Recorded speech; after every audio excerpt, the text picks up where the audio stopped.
Olá, amores! Vamos para mais um episódio da nossa conversa sobre a República Velha. Então, nesse episódio da nossa pequena série, nós vamos enfocar um pouco as questões econômicas desse período. Como a economia brasileira se comportou durante a fase da Primeira República, ok? Espero que vocês gostem. Então, não esqueçam daqueles recadinhos de sempre, curtir, comentar, divulgar. Se não se inscreveu no canal, se inscrevam e não esqueçam de colocar lá o sininho das notificações. Ok, amores? Então, vamos lá. Olá, amores! Estamos de volta aqui para mais um episódio das nossas conversas sobre a República Velha no Brasil. Então, estamos aí focando o período da República Oligárquica ou República do Café com Leite.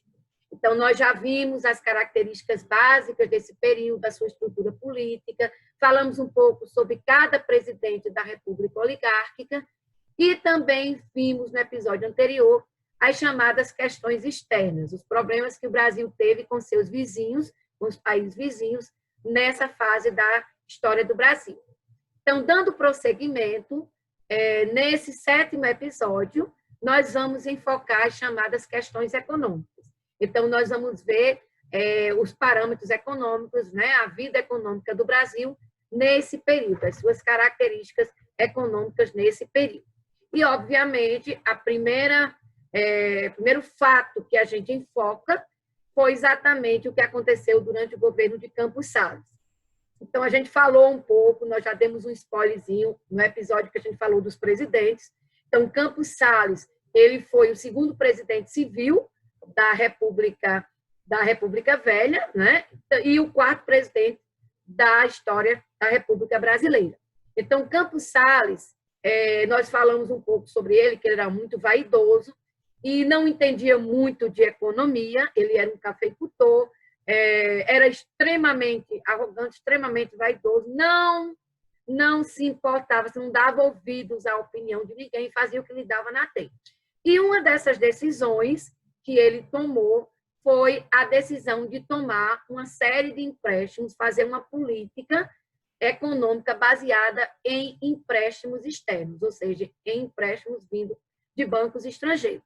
Então, ele achava, na concepção leiga dele, ele achava que, com esses empréstimos, com o montante desse empréstimo, ele faria o saneamento das contas públicas.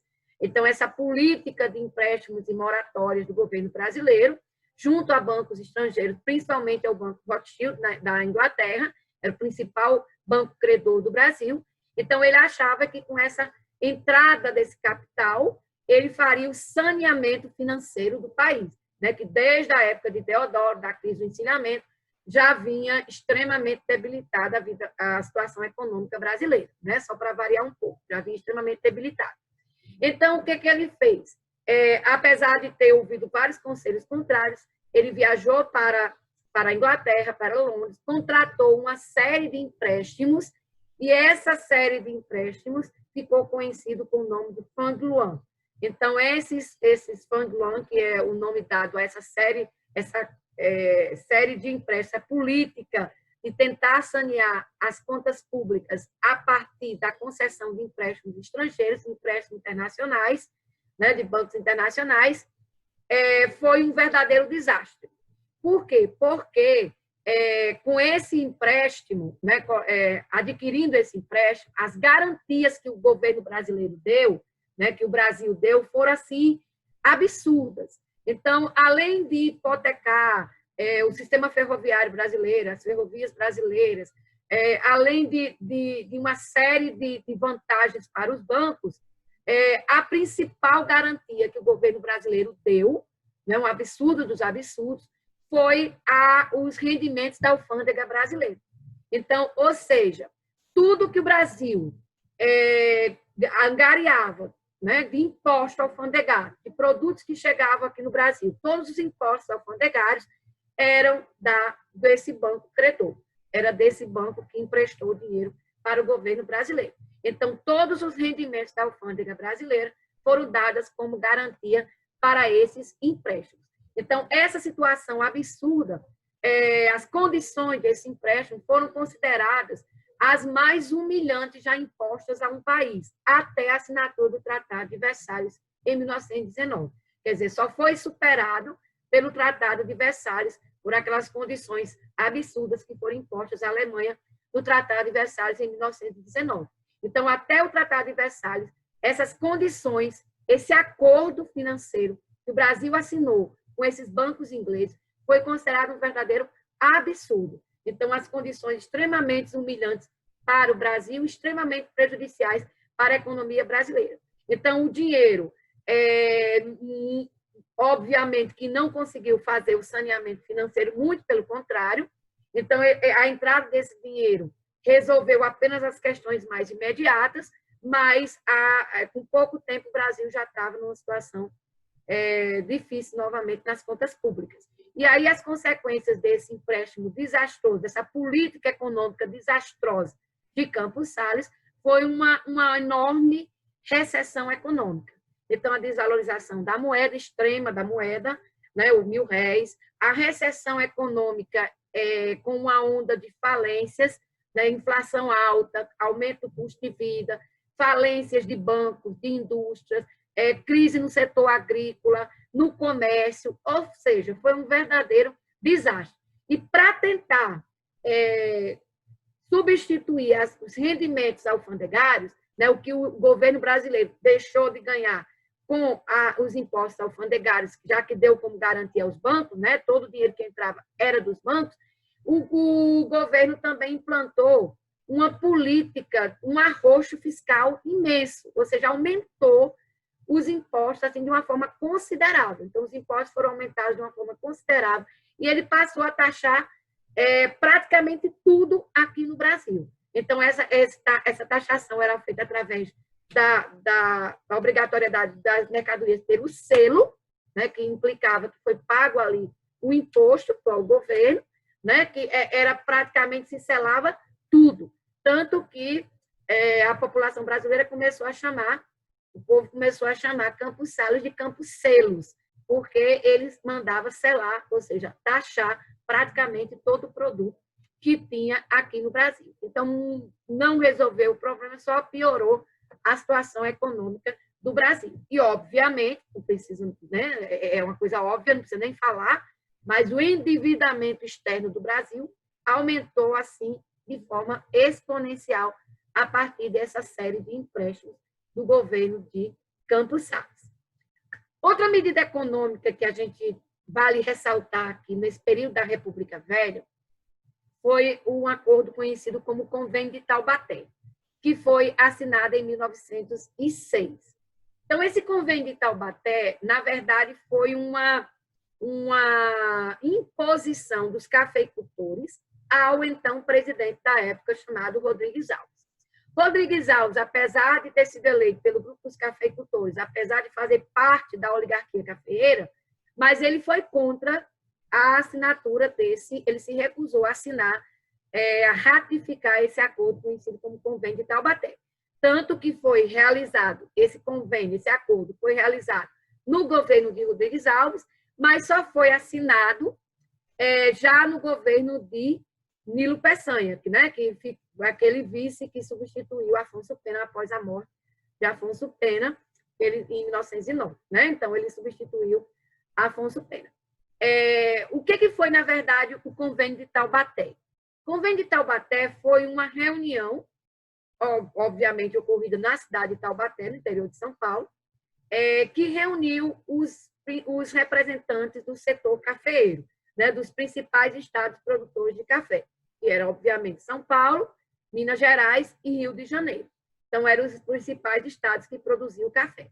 Lembrem-se sempre, meus amores, que o café era a principal atividade econômica do Brasil.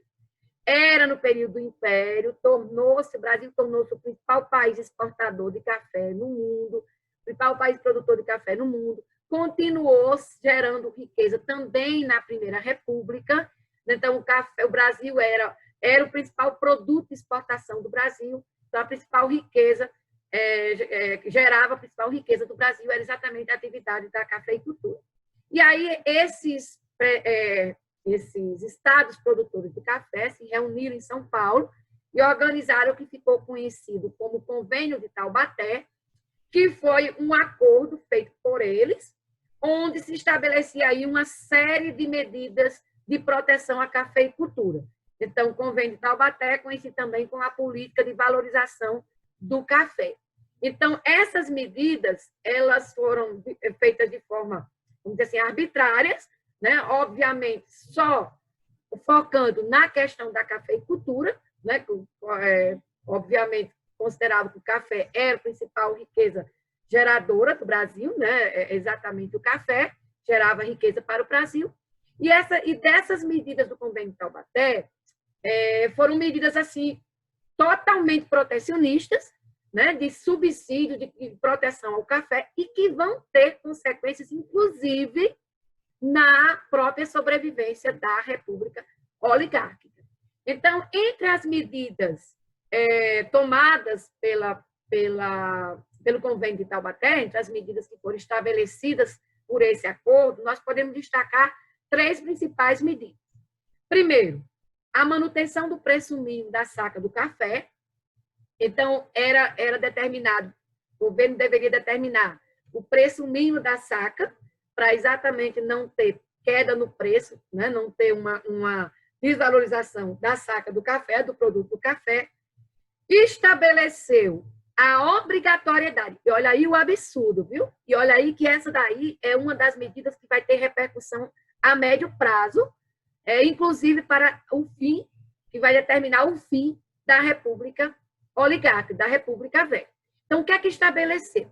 Estabeleceu a obrigatoriedade do governo federal a comprar todo o excedente da produção, para manter o equilíbrio entre a oferta e a procura do produto. O que significa isso? Significa que se, numa determinada safra, os cafeicultores não conseguissem vender toda a sua produção para o mercado externo, o governo ficaria obrigado de comprar o que sobrou, de comprar esse excedente da produção, armazenar, para evitar exatamente que houvesse uma queda no preço do produto, né? Porque para haver aí um equilíbrio entre a oferta e a procura. E a gente sabe que quanto maior a oferta, né, do produto, em relação à sua demanda, à sua procura, então o preço, obviamente, cai, né? Então, se houver uma oferta menor em relação à demanda, ou seja, menos oferta e mais procura, o preço sobe demais. Então, para equilibrar aí a lei de mercado, né, a famosa lei de mercado, a lei da oferta e da procura, então o governo federal era obrigado a comprar tudo que sobrasse dos produtores para exatamente equilibrar, manter o preço do café equilibrado. Nem tão caro, nem tão barato, certo? E por que isso, eu estou dizendo que isso aí é uma medida que vai ter consequências a médio prazo? Porque essa obrigatoriedade, quando vai chegar lá no ano de 1930, né, quando, aliás, em 1929, quebra a Bolsa de Valores de Nova York, né, então quebra a economia mundial, então os consumidores, né, que compravam o café brasileiro, não vão ter dinheiro para comprar, vão quebrar, a economia mundial vai estar quebrada. E aí o que é que vai acontecer? Aquele produtor, né, vai correr para o governo federal comprar o seu excedente da produção.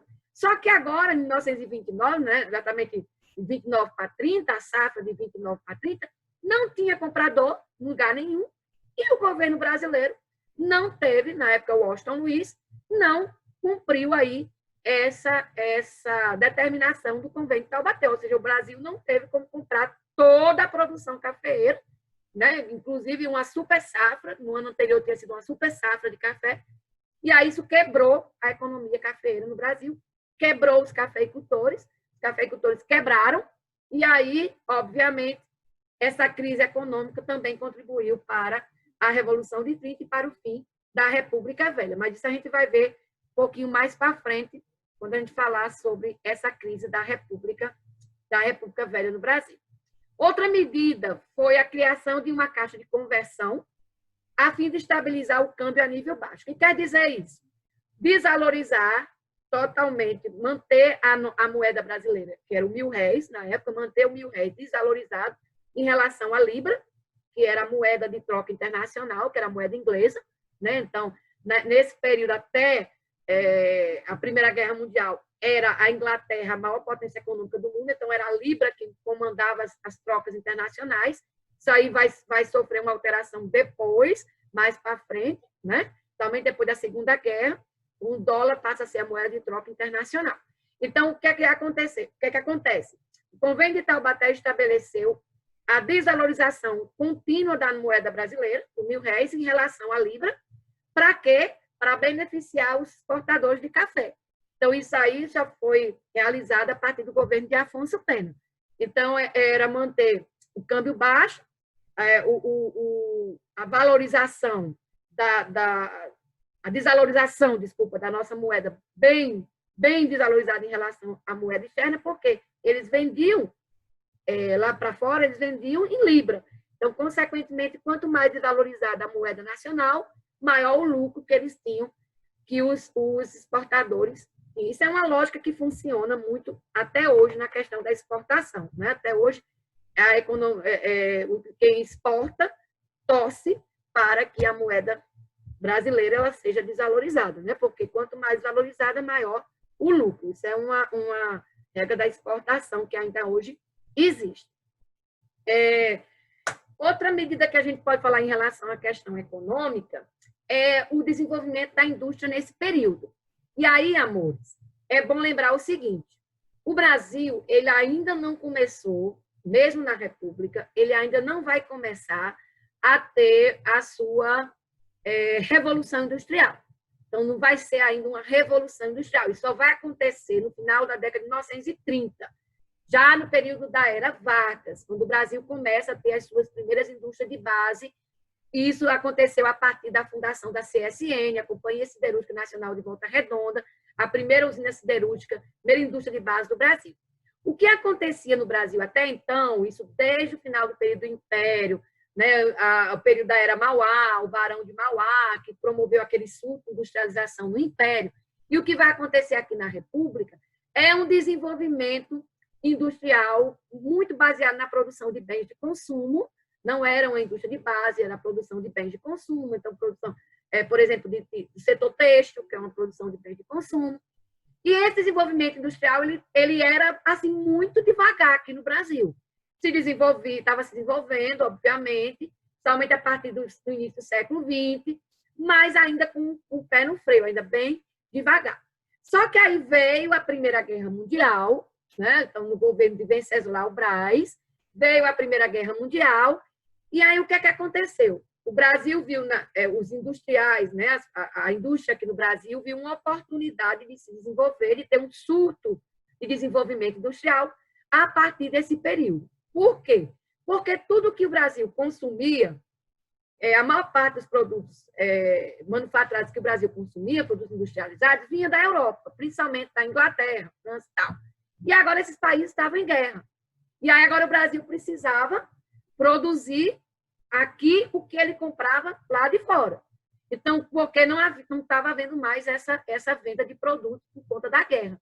E aí isso deu um grande impulso à indústria nacional, foi muito impulsionado, principalmente por a falta da concorrência, que agora não tinha mais a concorrência com os produtos que vinham de fora, né, que obviamente era a questão técnica, né, a questão do produto era de melhor qualidade do que o produzido aqui, obviamente, né, pelas questões tecnológicas mesmo.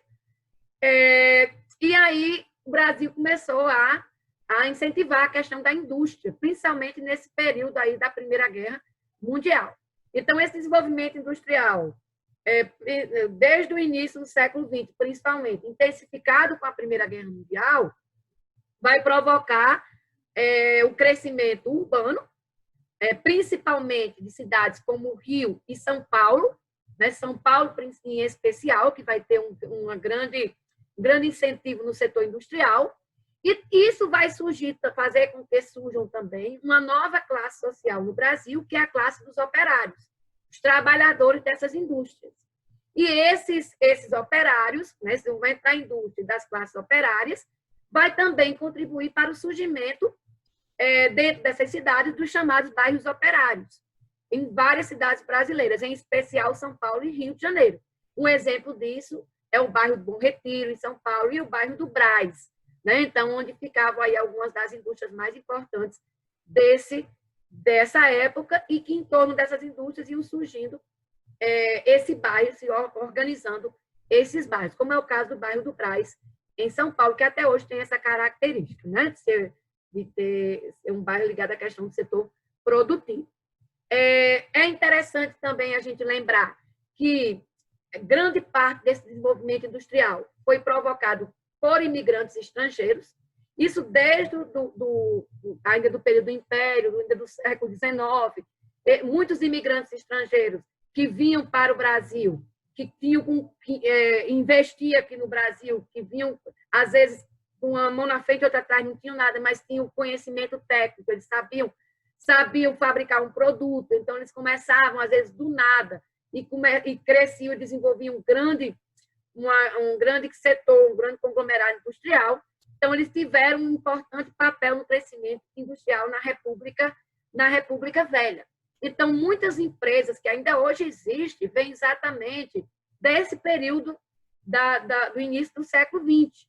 A gente pode citar, por exemplo, no sul do Brasil, a Hering, aquela indústria de camiseta, né, de tecelagem, a Hering, a Kablin, que é uma indústria alemã que faz papel. Então, que até hoje elas existem. Então, esses imigrantes deram um grande impulso ao setor industrial aqui no Brasil. E é óbvio, quando a gente fala nisso, um dos mais famosos e se tornou também um dos mais poderosos industriais do Brasil no início do século XX foi exatamente o italiano Francesco Matarazzo.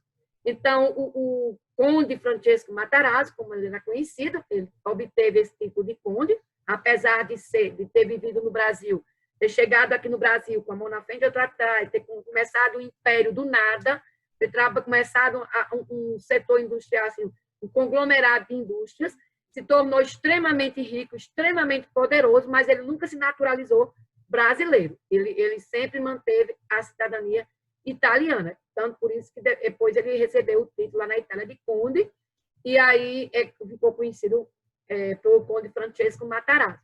Então, Matarazzo, ele criou um conglomerado de indústrias conhecido como a IRFM, Indústrias Reunidas Francisco Matarazzo, como ele era conhecido aqui. E aí, essas indústrias reuniam vários setores. Então, ele não investiu num setor só, embora a sua mais destacada, ele ficou muito mais conhecido por as tecelagens de Matarazzo, né, lá no bairro do Brás. Quer dizer, que as indústrias Matarazzo, mais conhecida era exatamente o setor têxtil, a indústria de tecelagem, né, de tecidos.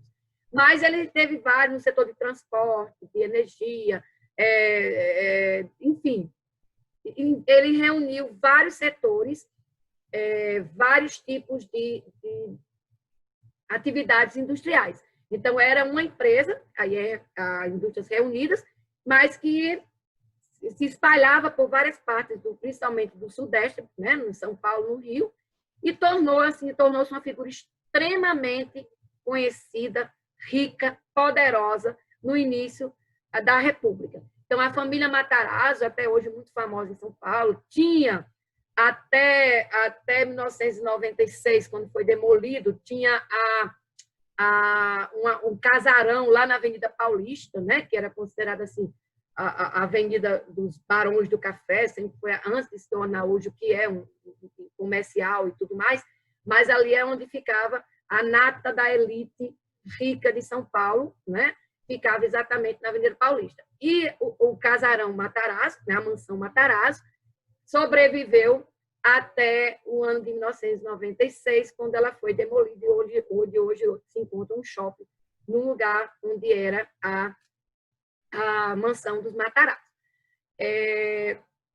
Só uma curiosidade, aí, só para efeito de curiosidade, algumas pessoas que são conhecidas hoje, elas têm a ver com essa família Matarazzo. Então, por exemplo, aquele diretor de televisão, de cinema, Jaime Monjardim. O Jaime Monjardim, ele era filho do André Matarazzo, que era exatamente neto do Francesco Matarazzo. Então, eles tinham essa ligação. né? E era filho do André Matarazzo com a cantora Maísa, né? Então, Jaime Monjardim, que é muito conhecido no meio artístico, né? Outro também, o Eduardo Suplicy, Eduardo Matarazzo Suplicy, também é da família, aquele deputado também é da família dos Matarazzo. Então, é uma família muito conhecida, muito rica em São Paulo. Também vale destacar na questão da industrialização que, como eu já coloquei no início, o setor industrial no Brasil, esse desenvolvimento industrial, ele se restringiu às indústrias, à produção de bens de consumo. Então, a produção de bens de consumo é aquela indústria que produz, né, para o consumo das pessoas. Então, não possuía uma indústria de base. A indústria de base, ela produz para as outras indústrias fabricar. Por exemplo, a siderúrgica. A siderurgia é uma indústria de base. Então, ela produz o aço e esse aço produzido pela siderúrgica vai ser a matéria-prima para outras indústrias produzirem seus artigos, como é o caso, por exemplo, da indústria automobilística, da indústria de eletrodomésticos e tudo mais. Então, aqui no Brasil, esse surto de industrialização, ele não era a indústria voltado para a questão da indústria de base, era voltado apenas para a produção de bens de consumo. Por isso que a gente diz que a revolução industrial no Brasil, né, o surgimento da indústria siderúrgica, a primeira usina siderúrgica, só vai acontecer no final da década de 30, 1937, com a fundação da CSN, a Companhia Siderúrgica Nacional de Volta Redonda, no Rio de Janeiro, durante já a Era Vargas. Outra característica desse desenvolvimento industrial da República Velha é exatamente o investimento externo. Muitas indústrias que vinham aqui desse período vieram aqui para o Brasil, principalmente indústrias inglesas e indústrias americanas, que se instalaram aqui no Brasil a partir, principalmente, do início do século XX. Então, as grandes indústrias, até a Primeira Guerra Mundial, a gente vai ter grande concentração de indústrias inglesas, como a Hewlett Company, por exemplo, que era a indústria que encarregada de construção das ferrovias, da malha ferroviária aqui no Brasil. E depois da Primeira Guerra Mundial, a partir da década de 20, a gente vai começar a ver aparecer aqui no Brasil, então vou começar a migrar aqui para o Brasil, as grandes indústrias americanas, a Ford, por exemplo, né? Então ela vai começar a entrar no Brasil exatamente nesse período da década de 20, década de 30, vai começar a entrar aqui no Brasil. E aí nós vamos ter um grande investimento no setor de indústrias externas, né? A gente pode chamar de multinacionais, porque essas multinacionais elas vão ter essa configuração mais para frente, mas essas indústrias que vão se instalar em grande quantidade aqui no Brasil. E uma das consequências disso é exatamente o domínio do mercado. Então, as indústrias estrangeiras elas passam a dominar o mercado aqui no Brasil e, obviamente, prejudicar e levar à falência os pequenos empreendimentos, as pequenas manufaturas que existiam até esse período. Óbvio que uma das consequências desse processo de industrialização foram exatamente os movimentos operários. Então, por quê? Porque esses movimentos operários eles vão surgir exatamente a partir do crescimento dessa nova classe social. Então, a partir do desenvolvimento da indústria, então os operários começam a se tornar como uma classe social aqui no Brasil, e essa classe social, obviamente, como foi em toda parte do mundo, desde o início do processo industrial, era extremamente explorada. Então, a exploração, né, a falta de direito e garantia dessa classe, isso aí aconteceu aqui no Brasil, como aconteceu na Inglaterra, como aconteceu nos Estados Unidos, em qualquer lugar do mundo onde a indústria se estabeleceu. Só que aqui no Brasil, com a questão da imigração, principalmente a partir da Primeira Guerra, vieram para o Brasil muitos imigrantes, principalmente italianos e espanhóis. E esses imigrantes italianos e espanhóis que passaram a trabalhar nas indústrias aqui no Brasil, eles trouxeram consigo também as ideias que estavam circulando pela Europa nesse período, que eram as ideias anarquistas e socialistas. Então, o anarquismo e o socialismo são doutrinas, são ideias ligadas à questão do trabalhador, à defesa da classe operária, da classe dos trabalhadores. Então, o anarquismo fundado pelo russo Mikhail Bakunin, e o socialismo, principalmente o socialismo científico, fundado por Karl Marx e Engels. Então, essas ideias socialistas e anarquistas, trazidas por esses imigrantes, começaram ali a circular no meio entre os operários, dentro das indústrias, e vão provocar, obviamente, nesse período, os primeiros movimentos operários aqui no Brasil. E, obviamente, que esses movimentos operários eram considerados ilegais. Greve era considerado um caso de polícia, não tinha nenhum tipo de negociação, então havia uma repressão muito grande policial contra as manifestações, contra as greves, contra as reivindicações da classe operária. O próprio governo, através de um senador chamado Adolfo Gordo, né, que também era jurista, ele criou uma lei, que foi aprovada no Congresso, no Senado, na Câmara dos Deputados, que é a chamada Lei Adolfo Gordo, de 1907. Essa lei Adolfo Gordo, ela tinha por objetivo principal reprimir as greves operárias que estavam aí se espalhando. 1907 foi um ano que teve, somente São Paulo, parou praticamente tudo. Então, a lei Adolfo Gordo, ela foi assim, criada com esse objetivo, de reprimir as greves operárias, né? Expulsando. E o que é que estabelecia essa lei Adolfo Gordo? Ela expulsava do país todos aqueles imigrantes anarquistas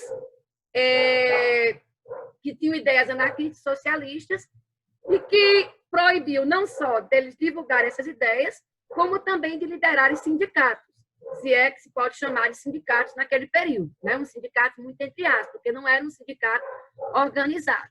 Então, expulsava do país qualquer imigrante que fosse identificado como está sendo assim, um divulgador dessas ideias. Então, muitos imigrantes foram expulsos no Brasil desse período, tá certo? Esses movimentos operários, eles tiveram um grande sucesso, principalmente nos anos de 1907 e nos anos de 1917, foi o mesmo ano lá da Revolução Russa.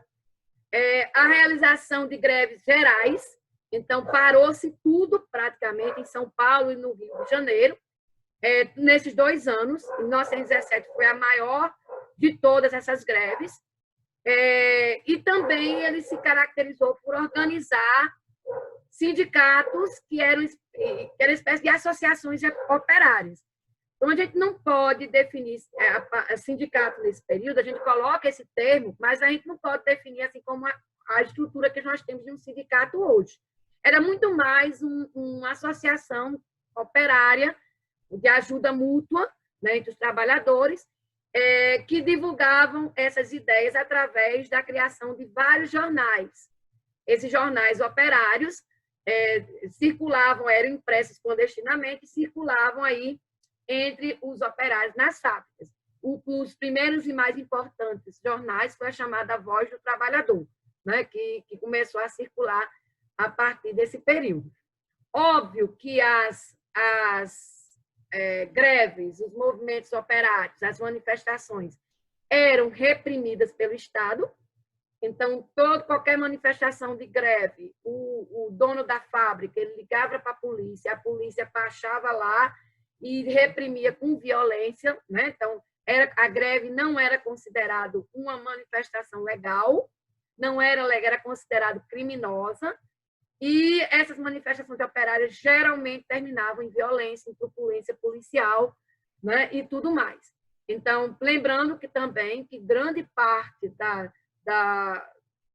das vagas nas fábricas, realmente nas fábricas de tecido, era ocupada por mulheres.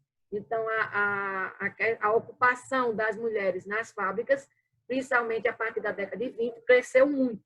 E aí, independente de ser mulher ou ser o que for, a repressão era do mesmo jeito. Então, as greves eram consideradas ilegais nesse período. Então, houve muita repressão do Estado contra os movimentos operários. Ok? Então, amores, por hoje é só.